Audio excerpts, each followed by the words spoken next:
Hello and welcome. My name is Raj Persaud. I'm a consultant psychiatrist based in private practice in Harley Street, London, in the United Kingdom. And I'm delighted to be joined now by Professor Joel Mokyr. And we're going to be discussing his new book, A Culture of Growth, The Origins of the Modern Economy, published by Princeton University Press. Joel Mokyr is the Robert H. Strotz Professor of Arts and Sciences and Professor of Economics and History at Northwestern University and Sackler Professor at the Etienne Bergler School of Economics at the University of Tel Aviv. His many books include The Enlightened Economy and The Gifts of Athena. He is the recipient of the Heineken Prize for History and the International Balzan Prize for Economic History. So welcome, Joel. Your book is tackling several important questions. One key question is why the Industrial Revolution occurs at a particular moment in history in a particular part of the world. And one of the reasons it seems to me this is a very important question, not just an issue of just history, but very relevant to the modern world, is we live in a world where some parts of the world are very developed and others are not so developed or not at all developed. And there's a key question, which is, why is that? Why is it some parts of the world just seem to fail to develop while others do? And in a way, your book is trying to tackle that question by looking back historically at the moment where it happens in the West. Would you agree that it's an important question in terms of the modern world? Well, it's so important that a very famous economist, Robert Lucas, once said that once you start thinking about that question, it's very difficult to think of anything else, because it is the central question of our economic existence. Much of the world, also, as you say, not all the world, is today vastly richer than at any point in history. I would say that the people who are at the bottom of the ladder today, so people who are relatively poor living in Western Europe or even the United States, are enjoying a living standard that is much higher in almost every dimension than the popes and the emperors of the past. I mean, we are living longer, we are enjoying lower infant mortality, we are taller, we are stronger, we are healthier, we eat better, we enjoy ourselves better, we have more access to information. All of this has emerged in the last 200 or 250 years as the result of a set of developments that began with the Industrial Revolution. And so what I tell my students is I compare modern economic history with the history of evolution. And I tell them, look, for millions and millions and millions of years, species came and species went, and, and the world really remained more or less as it was. And then one day, fairly recently, Homo sapiens comes around and changes the rules of the game. And from then on, everything is different. And the other sort of analogy, somewhat more prosaic, is to compare economic history to a hockey stick. That it's got a very long shaft in which essentially very little growth, and all of a sudden it bends upward very sharply and stays at that trajectory, because I think as far as growth is concerned, we haven't seen nothing yet. Now, you're quite correct in saying that, of course, this is not shared equally among different nations in this world. But it's worth pointing out that even the poorest countries today, poor countries in say, Africa or Central America, even in these poor countries, even so they are vastly poorer than people are in Europe, the living standards have improved. You can think of economic progress as some kind of an epidemic, if you want, some kind of infectious disease. Europe is the first one that's infected, and then slowly other countries sort of catch the bug. Some of them earlier, some of them later. Japan was there fairly early. China and the four tigers in Asia a little bit later. And some places in Africa seem to be more or less immune to this disease. But eventually, I think they will all catch it. And of course, it's not really a disease. It's a good thing. It's an improvement in the human condition.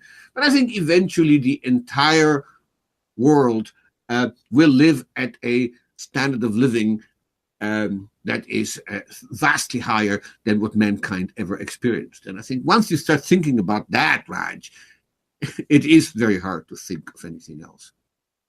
I thought the other point you're making in the book is that it's not just a really interesting question as to why this industrial revolution, which transforms the world, happens at a particular moment in history and in a particular geographic location, but the fact that once it starts going, it doesn't stop. I think one of the points you're making in the book is that if you look through the whole of human history, some civilizations progress for a bit, then they seem to stop and then go through long periods of time when nothing much seems to happen, or often they go backwards even. The notion that something begins at a particular moment in history and keeps going, you're raising, I think, a key question, which is what's happening there? Because that's unusual as well. I think it's absolutely correct. And I will tell you what my answer is, and I don't think you'll find a lot of people who, in my profession, who will disagree with it. In the past, you do, as you state correctly, you see periods in which economic growth does occur. For instance, living standard in the Roman Empire at its peak, we're pretty decent, at least for a considerable part of the population. But then, as we all know, the Roman Empire declined and fell, and we go into a period in which living standards decline precipitously. The same can be seen happening in China, in India, in the Middle East, and on and on and on. So what's different about Europe after 1750? And my answer is, in Europe after 1750, growth is driven by knowledge. It's driven by a combination of science and technology, which I call useful knowledge. Also, that term is a little bit confusing because not all of it is actually useful, but it's a term that people used in the 18th century, and I like to use that. But basically, it consists of progress in science and progress in technology, reinforcing one another. On the one hand, better understanding of natural regularity allows you to design better machinery, but at the same time, technology gives you tools and instruments to investigate nature that make you understand nature better. And so these start working together, sort of hand in hand, or cheek by jowl, if you want. And that, I think, becomes an autocatalytic process that by now has become unstoppable. But I thought the other interesting point you're making in the book is that if we try to examine, as you do, rigorously and very scholastically, the essential ingredients that start this industrial revolution off, you unpack the fact that several factors are in play and they interact with each other. And the reason why this is an important point is in the modern world, oftentimes we try to help development along. We try to intervene in societies. Or, for example, in the infamous case, let's say, of the Iraq war recently, we think we can intervene and induce progress. But because we don't understand it's actually a fragile and complex business, we think it's simple. And the point I think you're making in the book is actually there are a lot of factors involved. We mess it up quite a lot of the time. Again, I don't know what your thoughts are about that. Well, the question is, who are the we in this particular case? I mean, if you think of we as being government and policies, I think on the whole, you're probably right. Also, there are different cases in different countries. And what we are seeing, what is happening in Europe is clearly not the result of anybody designing or planning this, but that's what we call emergent property. It is the result of interactions between individuals, and it was entirely unplanned and entirely sort of unexpected, I should say. And it just happens because a whole bunch of factors come together and create the kind of environment in which this kind of property could emerge.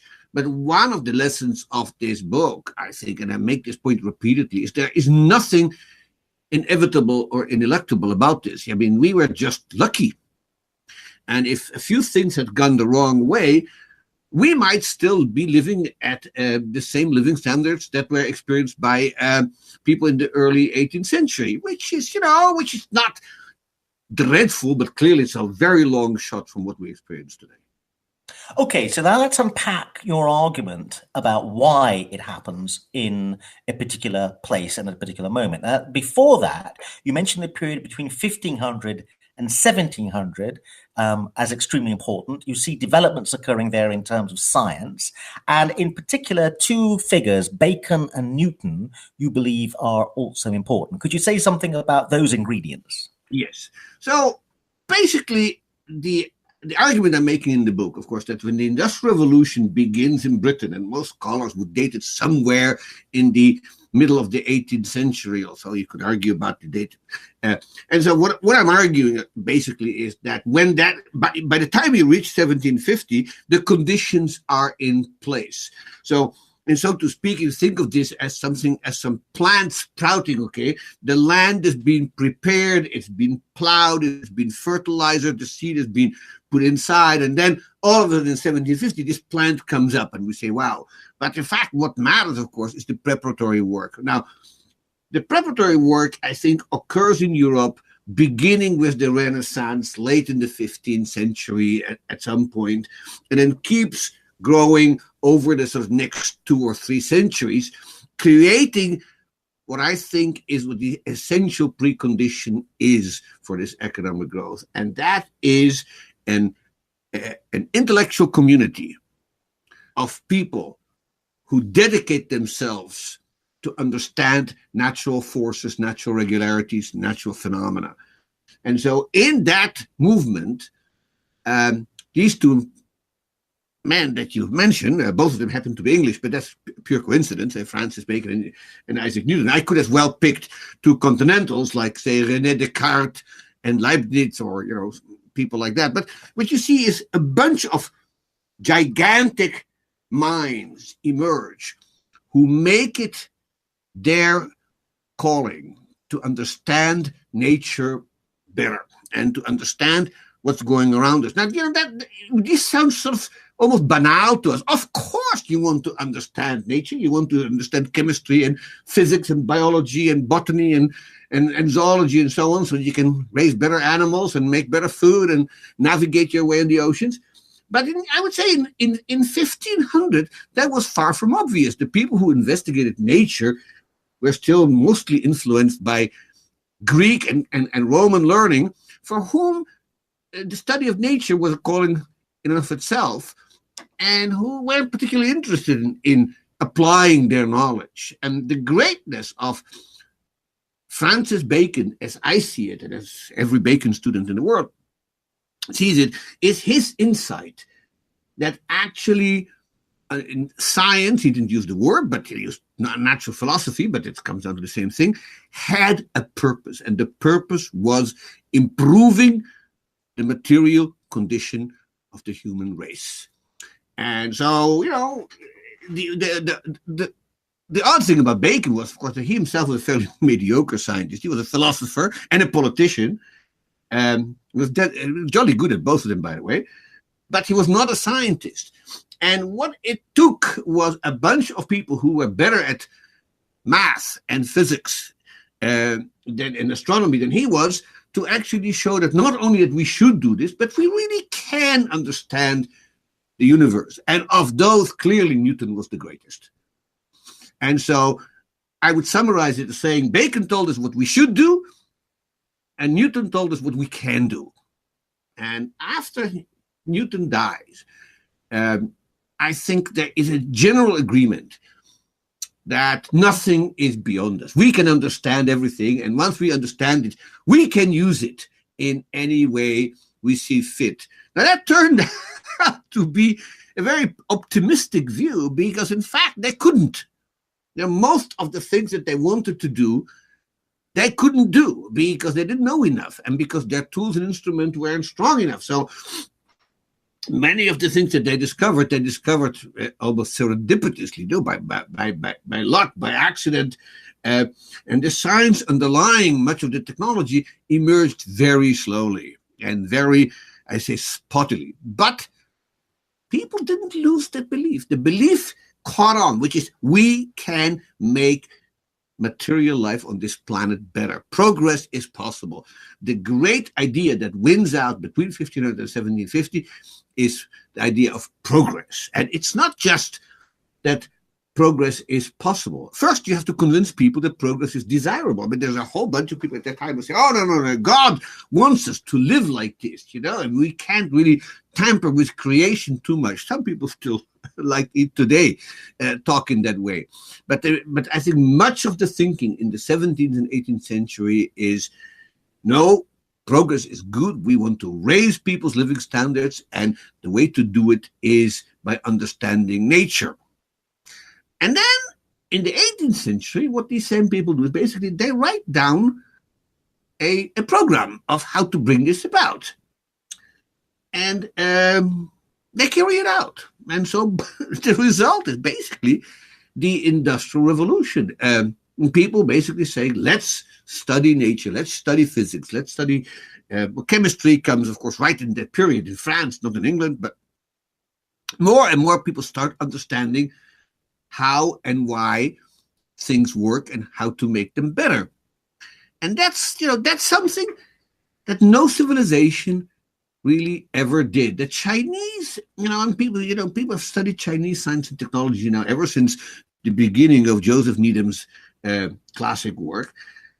And clearly the Chinese were, had fabulous minds, but this is something they didn't do. They never connected the sphere of the scientist and the theoretician with the sphere of the artisan. Things, or as they called it in Europe, the savant, the people who knew things, and the fabricant, the people who made things. And that's what comes together in Europe at that time. People who make things start talking to people who know things, and vice versa. And of course, that's the way the world is now 100%. I mean, everybody who's making anything tries to rely on best practice science. It goes without saying. But this is not something that the human race has really experienced until that time. And that's, I think, the main message of my book. But I also thought you were making the point that this is an important moment in history. Bacon and Newton are important figures in this and this period of time, because it's particularly Bacon argues that we're going to discover new things. Knowledge is about the notion of discovering new things, and we're going to put aside the ancient Greek teachings. We're not going to say that knowledge is something that has already been handed down to us, and we have to go back and just memorize or learn the old stuff. In other words, knowledge becomes a voyage of discovery into new stuff, whereas before, learning had been the idea that you learned the old stuff and you just repeated it because it was all handed down from the ancient Greeks. Any reaction to that? No. So that's a main message of the book. One of the things that changes in Europe in this period between 1500 and 1750 is that people lose this paralyzing respect for what they called at the time the ancient. That's classical civilizations, classical knowledge, classical science, classical literature. Basically, they admired that, the achievements of these great Greek and Roman writers, Aristotle and Cicero and, Plato and Archimedes and Galen and all these people. We can never be that good. So if you want to study medicine, you study the writings of this second century Roman doctor called Galen, who basically summarized everything that was known at the time. And, other civilizations outside Europe still suffered from this paralyzing admiration for earlier knowledge. It was true for Muslim civilization, it was true for Jewish civilization, it was true to a large extent for the Chinese. And what you see happen in Europe is this amazing loss of respect for the learning of the ancients, in which people, and Bacon was one of the worst, but by far not the only one, by far from being the only one. Lots of people wrote like that. They basically say, Aristotle was a very smart guy, but we can do better. And, somebody like William Gilbert, when he writes the Magneta, basically says these Greeks didn't know anything. That's too strong, but that's the attitude that people take. And what happens particularly in the 17th century is this sort of struggle between the ancients and the moderns, and the moderns basically saying, we can do better than these classical writers in every dimension. We've got Shakespeare and he's better than Aristophanes. Now, I think that's a silly comparison. How can you ever compare Shakespeare with Aristophanes? But surely you can say Yet Newton knew more than Aristotle about how physics works, simply because Newton knew what Aristotle knew, but not the other way around. And this is something that everybody realizes. So by 1700, that battle in Europe is over. Basically, people still study the classical writings, but not for the purpose of understanding astronomy, chemistry, and so on. Remember, the Copernican Revolution overthrew a huge amount of astronomical knowledge based on the writings of a bunch of Hellenistic astronomers, which people had believed for many centuries, and it turned out it was wrong. They could prove it was wrong, and people start finding statements in Aristotle that are just mistaken. For instance, I'll give you one other example of this happening. Aristotle postulated that nature abhors a vacuum. You cannot create a vacuum because then that was not possible. Well, the Europeans basically questioned that statement, and they created something called a vacuum pump.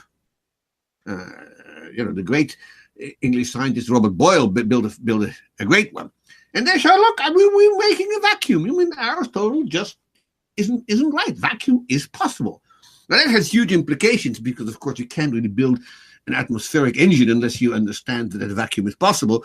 So this has vast implications. But in astronomy, in physics, another example, spontaneous generation. Can life emerge from things that are not living? And Aristotle said, yes, of course they can. And then a bunch of Italian biologists in the 17th century said, no, spontaneous generation doesn't occur. Every life comes forth out of other life. Think about that. That's a huge discovery. And basically, you're overthrowing a vast body of knowledge that was just wrong. And I think that's what Europeans do throughout this period. Now, this is not self-evident. And the truth is that a lot of bodies fought against this tooth and nail. And it could easily have gone the other way. In a way, I argue in the last chapters of the book that that's what happens in China. In China, you also have people who want to innovate, but the ruling incumbency, the people who are in power right now, they fight this and they basically suppress it until the Chinese regime is overthrown in the 20th century. But in Europe, that doesn't happen. In Europe, the moderns win the battle, I wouldn't say easily, but decisively. And by 1700, certainly after the appearance of Newton's Principia, this battle is over. This is gone. Nobody says you want to study physics. Go read Archimedes. I thought the other point you're making, because I think it's a very interesting analysis about paralyzing influences, what paralyzes a society and stops it moving forward. But I thought the other point you were making in the book, what is very interesting about Europe at this moment is because you've got lots of these countries next to each other, any attempt to suppress an intellectual fails because the intellectual just crosses the border and goes to another neighboring country and continues to print out using the printing press or disseminate their ideas. So I thought the other thing you were saying is there's something interesting about this group of countries that are together that allows fleeing or freedom of intellectuals. When you try to suppress, any king who wants to suppress someone has a bit of a problem because people just flee across the border and keep disseminating their ideas. And that's also an important difference between this geographical location and the rest of the world. That's absolutely true. And, it doesn't even necessarily require people fleeing. Also, a lot of that happened. But, you think about the so-called index. The index was a list of prohibited books that couldn't be printed because they were heretical and apostatic in some way, and blasphemous. Don't ask. These words are being used if you want to suppress innovation. And so guys like Galileo say, he's told he can't publish his books anymore, so somebody smuggles the manuscript out. They get printed in Strasbourg, they get printed in Amsterdam, they can print it elsewhere, and then eventually they find their way back into Italy. So this doesn't work. You cannot suppress books because they will just be printed across the boundary. The same is true, of course, for people. If you're trying to chase people around because you don't like their beliefs, they will, as you say, pack up their suitcases and go elsewhere. Now, this is not a minor thing. You couldn't, fly, on Ryanair from one place to another. So going from one place to another was expensive and unpleasant and dangerous maybe in some cases. But people did all the time. And, Newton here is sort of a bad example because he actually never left the line between Cambridge and London. But a lot of these French and English intellectuals did this. I mean, we should never forget that Hobbes' Leviathan was written in Paris because Hobbes was persona non grata, and Locke wrote the Essays on Toleration in Netherlands. People moved about when they felt that they could not express themselves. And eventually, what happens is, and this is what any economist will tell you, is that people figure this out and they say, look, we cannot suppress this. And so there's no point in trying. And so what the 18th century does is basically most European governments, not all, but most European governments take the attitude of if you can't beat them, join them. And so they let these intellectual disputes and arguments go on, and progress occurs inevitably. Now, some countries don't want to play that game, like Spain. Well, so we know that Spain basically doesn't partake in this movement toward progress. Russia is a more complicated case, which I will bore you with. But we know where the places where toleration and competition in these markets for ideas reached a very high level. That's the Netherlands. It's Great Britain, to some extent Northern Italy, Germany, and France, and that's where the Industrial Revolution starts. I mean, this cannot possibly be a coincidence. I thought the other interesting point you're making in the book is, although you are arguing there's something very important about knowledge, the culture of knowledge, the culture of science, it is not the case that we can explain the Industrial Revolution simply down to something that happens in universities. You emphasize the idea not of esoteric knowledge, but of practical or useful knowledge. And you give the example of James Watt and John Smeaton, who you describe as the best engineers of the age, but neither of them went to university. Could you say something about this distinction between the kind of you might get at universities and more practical and useful knowledge, which is what actually drives the Industrial Revolution? Absolutely. And so one of the insights, and this goes back all the way to Bacon, is that intellectual and theoreticians by themselves cannot pull this off. They need the cooperation of people who are highly skilled artisans, good with their hands, who can make things.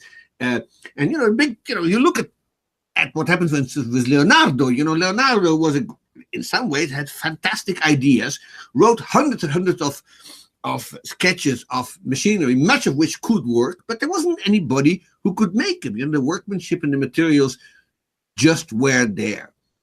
And this is full well realized by people in this movement. And so they're actually trying to engage in this exchange of knowledge between theorists and artisans. And in fact, some of them, like say Robert Hooke, people like that, were very good with making instruments themselves. But once you invent something like a steam engine, you need somebody who can make cylinders at a very high level of precision, or else you're not going to get the pressure. And so where Watt was particularly lucky was that there were in England at that point ironmongers who could do that. And I think that makes all the difference in the world.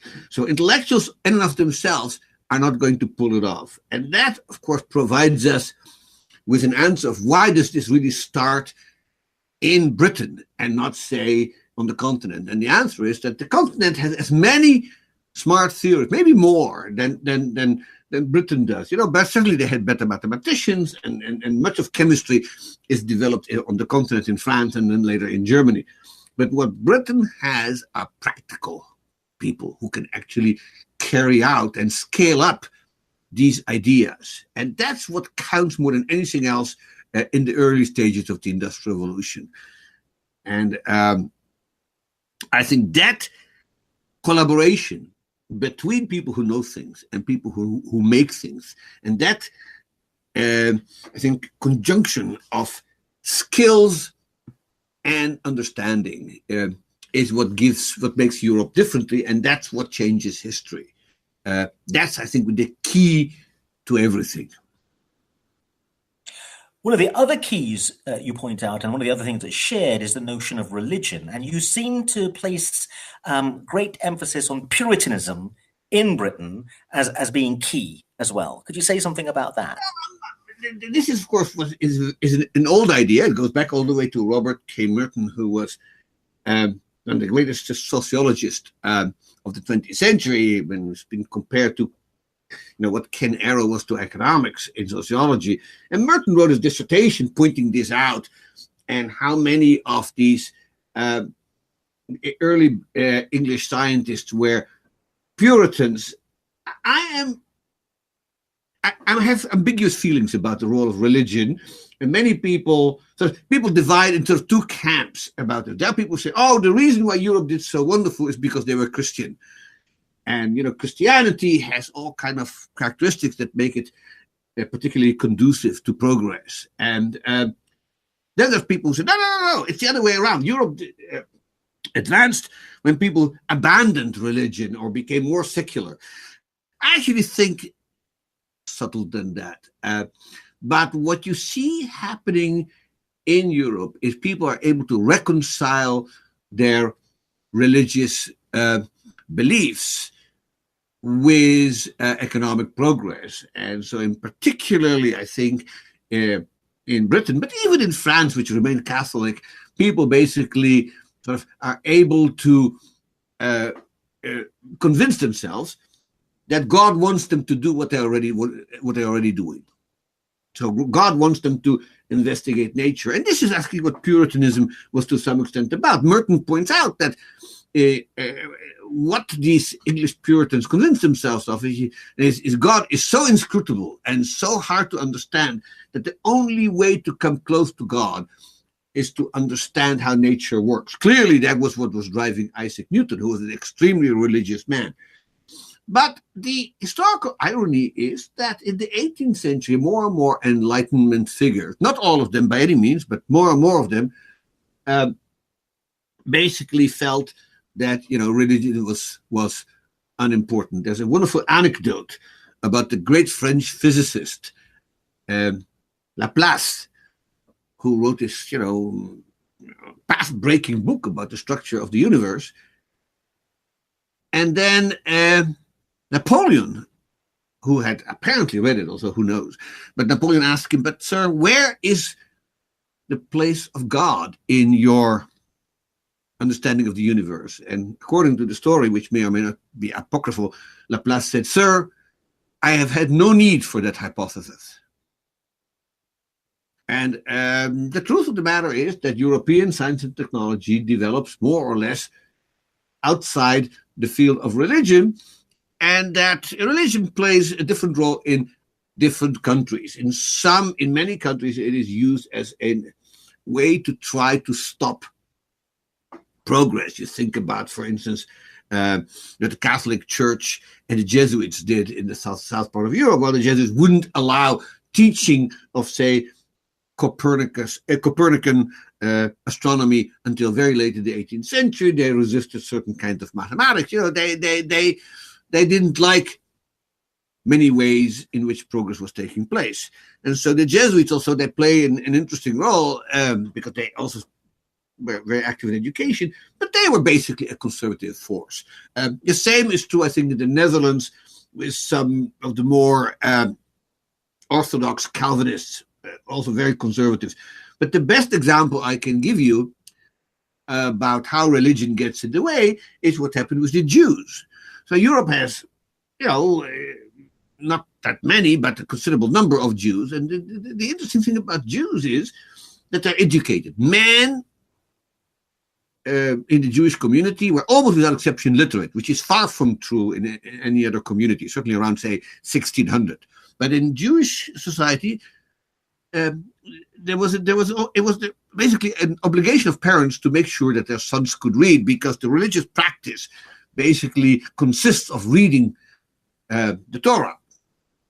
And so the Jews were all literate.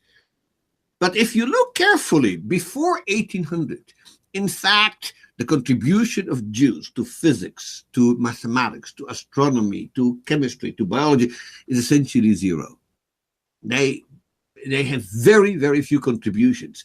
And that is because their religion was basically conservative. Everything worth knowing was already revealed to our forefathers. It's all written in those books. If you want to be smart and wise and learned, you study those books.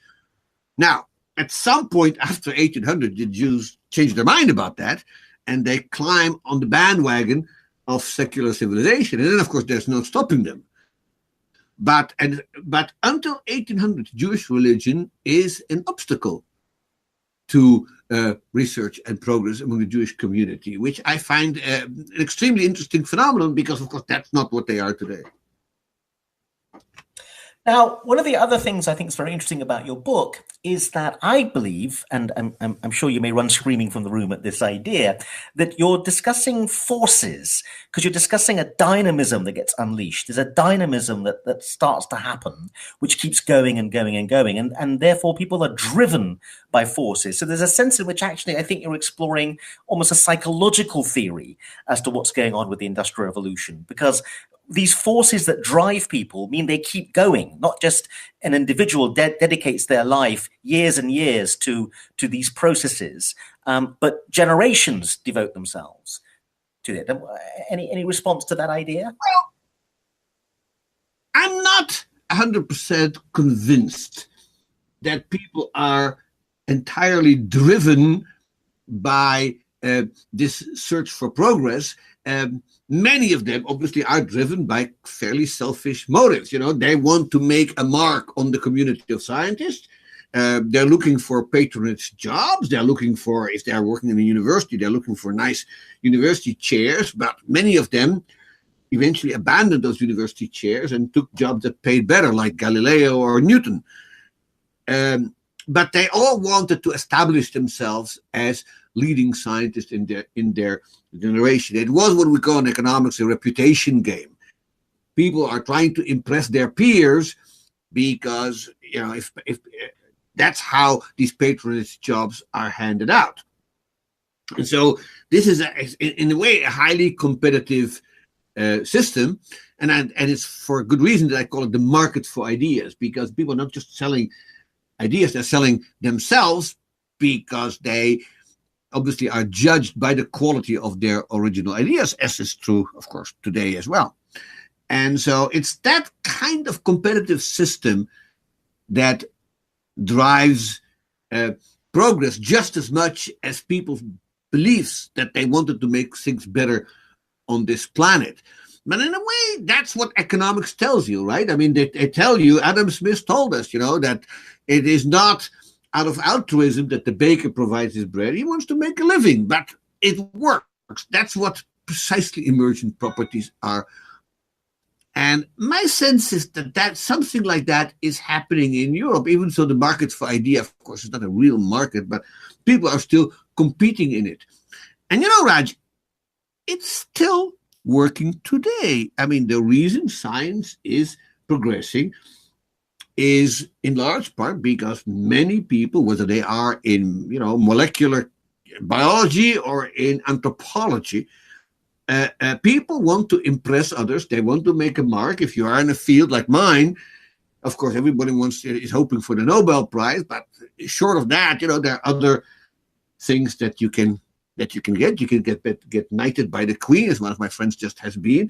So people are trying to, you know, do well for themselves, and in the process make the condition of the human race better. That's how economics really predicts society ought to work.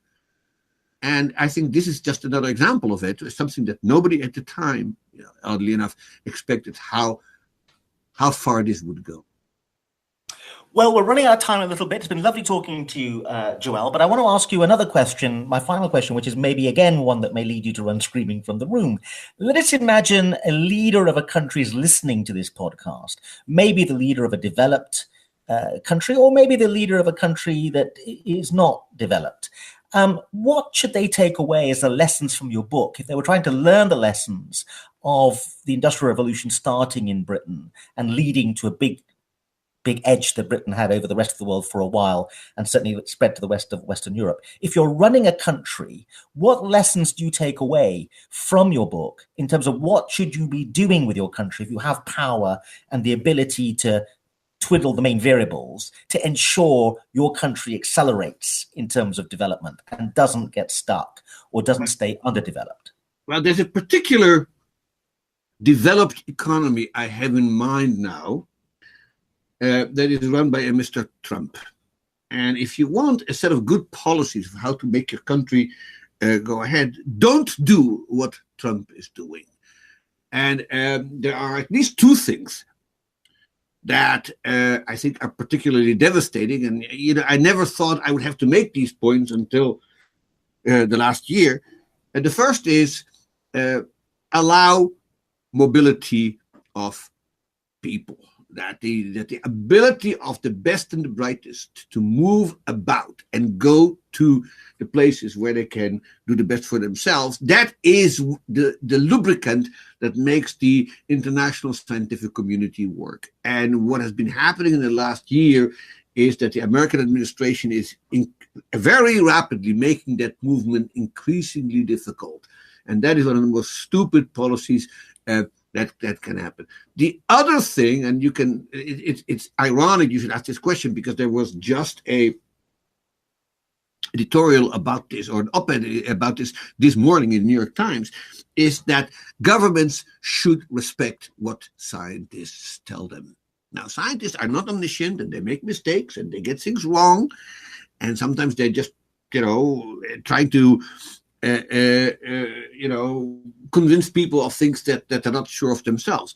But by and large, I think what we should do is listen to what scientists tell us, and because they're better informed about their fields than the rest of us.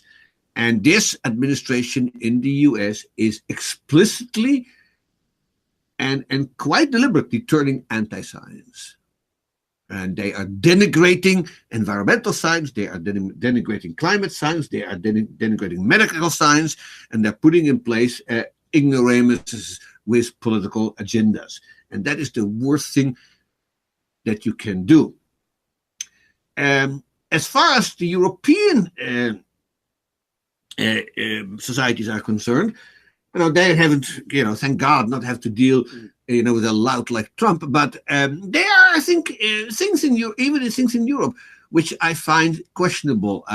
One of the things that I have never quite understood is the strong resistance that Europeans have to what is known as GMOs, genetically modified organisms, which essentially is the way science allows us to improve plants and make crops more friendly in a particular way that we desire. Now, if these were really dangerous, as is argued, I would see their point, but in fact, there's not a smidgen of evidence that is the case. So, that kind of resistance reminds me of the reactionary forces of the 17th and 18th century who tried to stop progress. And I can say that if they failed then, they will fail today, not because you can't stop progress in one country, but because if your policies are regressive and backward looking enough, the best and the brightest will go elsewhere. And in fact, that is already happening in the United States, that we are getting the flow of foreign graduate students to American universities has sharply diminished. And that is precisely the kind of thing that shouldn't be happening. So what is it the famous quote is, that those who don't learn from history are fated to make mistakes or repeat it? There's some famous quote. Yeah, it's attributed to an American writer called Santayama, and it says, those who do not know their history are destined to repeat it. And I think that's a silly remark. I mean, but